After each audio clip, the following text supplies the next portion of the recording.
14 अगस्त 1947 की मध्य रात्रि, उसके बाद 1972 में स्वतंत्रता की रजत जयंती, उसके बाद 1997 में स्वर्ण जयंती के अवसर पर संसद के ऐतिहासिक केंद्रीय कक्ष में आजादी सहित कई भव्य कार्यक्रम किए गए। और उसके बाद ये ऐसा चौथा मौका था जब जीएसटी लागू हुआ और आर्थिक सुधार के इस अहम पहलू पर एक बड़ा जश्न हुआ। आपको बता दें कि एक देश एक कर के लक्ष्य वाली जीएसटी बीती रात संसद के केंद्रीय कक्ष में राष्ट्रपति प्रणब मुखर्जी और प्रधानमंत्री नरेंद्र मोदी द्वारा घंटा बजाए जाने के साथ ही लागू हो गया। प्रधानमंत्री ने इस महत्वपूर्ण कर सुधार की तुलना आजादी से करते हुए कहा कि ये देश के आर्थिक एकीकरण में महत्वपूर्ण उपलब्धि है। संसद के केंद्रीय कक्ष में हुई विशेष बैठक को संबोधित करते हुए राष्ट्रपति प्रणब मुखर्जी ने इसे ऐतिहासिक क्षण करार देते हुए कहा कि ये कराधान के क्षेत्र में एक नया युग है, जो कि केंद्र एवं राज्यों के बीच बनी व्यापक सहमति का परिणाम है। राष्ट्रपति प्रणब मुखर्जी द्वारा आगे कहा गया कि विभिन्न राजनीतिक दायरे के लोगों द्वारा किया गया ये एक प्रयास है, जिन्होंने दलगत राजनीति को परे रखते हुए राष्ट्र को आगे रखा। उन्होंने कहा कि ये भारत के लोकतंत्र की परिपक्वता और बुद्धिमत्ता का सम्मान है।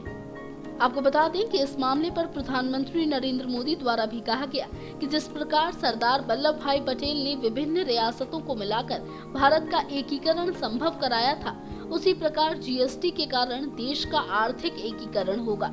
उन्होंने कहा कि इसमें शुरुआत में थोड़ी दिक्कत आ सकती है, लेकिन इसके कारण सभी वर्गों के लोगों को लाभ मिलेगा। मोदी ने देश के व्यापारी वर्ग से अपील की कि जीएसटी लागू होने से उन्हें जो भी लाभ होता है उसका फायदा वे गरीब तबके के लोगों तक पहुंचाएं। वित्त मंत्री अरुण जेटली ने जीएसटी लागू होने की लंबी यात्रा का उल्लेख करते हुए इसमें शामिल सभी लोगों का आभार व्यक्त किया। उन्होंने उम्मीद भी जताई कि जीएसटी लागू होने से दीर्घ काल में महंगाई पर लगाम लगेगी और कर वंचना कम होगी। वैसे आपको बता दें कि कांग्रेस सहित कई विपक्षी दलों ने भले ही बीती मध्य रात्रि में हुए कार्यक्रम का बहिष्कार किया हो, लेकिन आज केंद्रीय कक्ष में सपा, जदयू, जदयू, राकांपा, टीआरएस, अन्ना द्रमुक, बीजेपी के सांसदों ने हिस्सा लिया। इसके अलावा रतन टाटा सहित प्रमुख उद्योगपति एवं अन्य गणमान्य हस्तियां मौजूद रहीं। इस समारोह के मंच पर राष्ट्रपति, उपराष्ट्रपति हामिद अंसारी, लोकसभा अध्यक्ष सुमित्रा महाजन, प्रधानमंत्री नरेंद्र मोदी, वित्त मंत्री जेटली एवं पूर्व प्रधानमंत्री एचडी देवेगौड़ा मौजूद थे। जीएसटी के लागू होने से केंद्र और राज्यों के स्तर पर लगने वाले 1 दर्जन से अधिक कर समाप्त हो जाएंगे और उनके स्थान में केवल जीएसटी लगेगा। मुख्य विपक्षी दल कांग्रेस इस कार्यक्रम से दूर रही। कांग्रेस ने जीएसटी की शुरुआत के मौके पर आयोजित इस कार्यक्रम को तमाशा करार दिया। कांग्रेस के इसी बहिष्कार के चलते पूर्व प्रधानमंत्री मनमोहन सिंह भी इस कार्यक्रम से दूर रहे, जबकि पहले इस तरह की खबरें आई थी कि पूर्व प्रधानमंत्री मनमोहन सिंह शायद कार्यक्रम में शिरकत करेंगे। वहीं तृणमूल कांग्रेस, राष्ट्रीय जनता दल, डीएमके और वामपंथी दलों ने भी कार्यक्रम का बहिष्कार किया। जानकारी दे दें कि जीएसटी से देश की 20,000 अरब की अर्थव्यवस्था और 1.3 अरब लोग सभी एक साथ जुड़ जाएंगे और पूरा देश एक साझा बाजार बन जाएगा। इस समूची प्रक्रिया को पूरा होने में 17 सालों का लंबा समय लगा है। जीएसटी से वर्तमान बहुस्तरीय कर व्यवस्था समाप्त होगी और कर के ऊपर कर लगाने से माल की लागत पर बढ़ने वाला बोझ भी समाप्त हो जाएगा। वैसे आपको बता दें कि छोटे कारोबारी और व्यापारियों में इस नई कर प्रणाली को लेकर कुछ ज्यादा ही घबराहट है। जीएसटी में कर भुगतान प्रणाली को लेकर उपजी आशंकाओं के चलते उत्तर प्रदेश में व्यापारियों ने एक रेलगाड़ी को रोक दिया। कई शहरों में इस दौरान थोक जिन्स बाजार बंद रहे। जीएसटी को लेकर कश्मीर में कल बंद का आह्वान किया गया, जबकि उत्तर प्रदेश और मध्य प्रदेश में आज छिटपुट बंद के समाचार थे। पश्चिम बंगाल, आंध्र प्रदेश और तेलंगाना में विरोध प्रदर्शन हुए, पर इन सब के बीच कल आखिरकार जीएसटी लागू हो गया। अब आने वाला समय बताएगा कि इस कर प्रणाली से किसको शुरुआत में ज्यादा नुकसान उठाना पड़ेगा या फिर कौन इसका लाभ जल्द से जल्द उठा पाएगा। आज देश का सबसे बड़ा मुद्दा बन चुकी जीएसटी पूरे देश में हबड़ तबड़ मचाए हुए है। जहां देखो वहां जीएसटी को लेकर चर्चा हो रही है। वन नेशन वन टैक्स के इस मामले ने कहीं तो लोगों को परेशान कर रखा है, तो कहीं चैन की सांस ली जा रही है।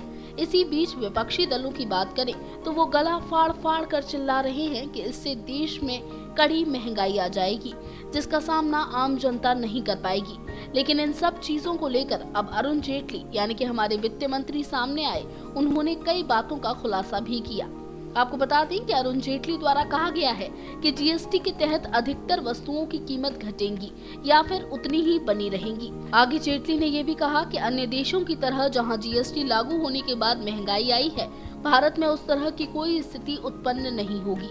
कुछ चीजों की कीमतें बढ़ सकती हैं, लेकिन अधिकतर वस्तुओं की कीमतें या तो कम होंगी या फिर उतनी ही बनी रहेंगी। इस चीज का सबसे बड़ा फायदा ये होगा कि अब गोरख धंधा पूरी तरह से बंद हो जाएगा। प्रत्येक कारोबारी को साल में सिर्फ एक बार रिटर्न भरना होगा, जो साल के 10वें महीने में भरा जाएगा। सारी डिटेल ऑनलाइन होंगी, जिसमें बेईमानी का सवाल ही नहीं पैदा होता। वित्त मंत्री ने ये बात एक न्यूज चैनल से बातचीत के दौरान कही। वित्त मंत्री अरुण जेटली का कहना है कि कुछ लोग परेशान हैं क्योंकि अब तक वे अपनी बिक्री के आंकड़े छिपाते आए थे, लेकिन जीएसटी आने के बाद अब ये संभव नहीं हो पाएगा और जो बेईमानी करने की कोशिश करेगा अब उसे आसानी से पकड़ा जा सकेगा। कर चुकाना एक तरह से देशभक्ति है और जो ऐसा नहीं करता वो देश से गद्दारी करता है, इसलिए ऐसा करना बेहद जरूरी था। भारत को एक विकसित देश बनाने के लिए सरकार को संसाधनों की जरूरत होती है और इसलिए ठोस कदम उठाया गया है। देश की मोदी सरकार इकोनॉमी को मजबूत करने के लिए लगातार कड़े फैसले ले रही है और आगे भी लेती रहेगी। जेटली ने कहा कि जीएसटी से इंस्पेक्टर राज और भ्रष्टाचार खत्म होगा। अभी तक टैक्स चोरी के रास्ते ढूंढे जाते थे, लेकिन अब ऐसा नहीं हो सकेगा।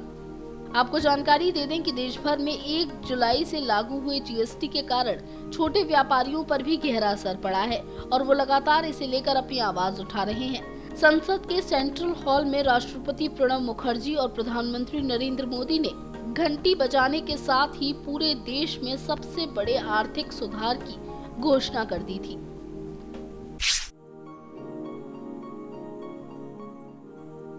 बीते कई दिनों से जब से जीएसटी को लेकर चर्चाएं तेज हुई हैं, तब से कई लोगों के दिमाग में एक सवाल आ रहा है कि आखिर जीएसटी बिल है क्या।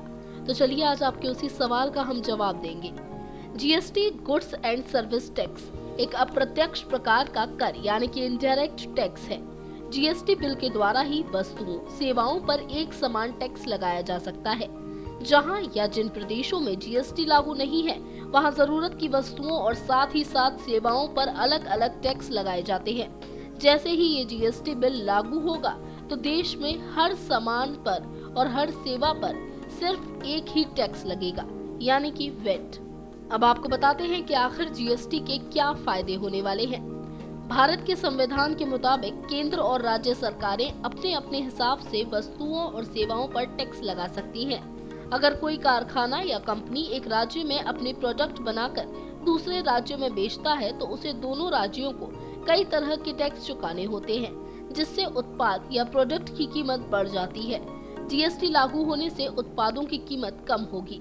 National council of applied research के मुताबिक जीएसटी लागू होने से देश की जीडीपी में 1 से 1.25% तक का इजाफा हो सकता है। अब आपको बताते हैं कि आखिर कैसे काम करने वाला है जीएसटी। जीएसटी में 3 अंग होंगे: राज्य जीएसटी, केंद्रीय जीएसटी और इंटीग्रेटेड जीएसटी।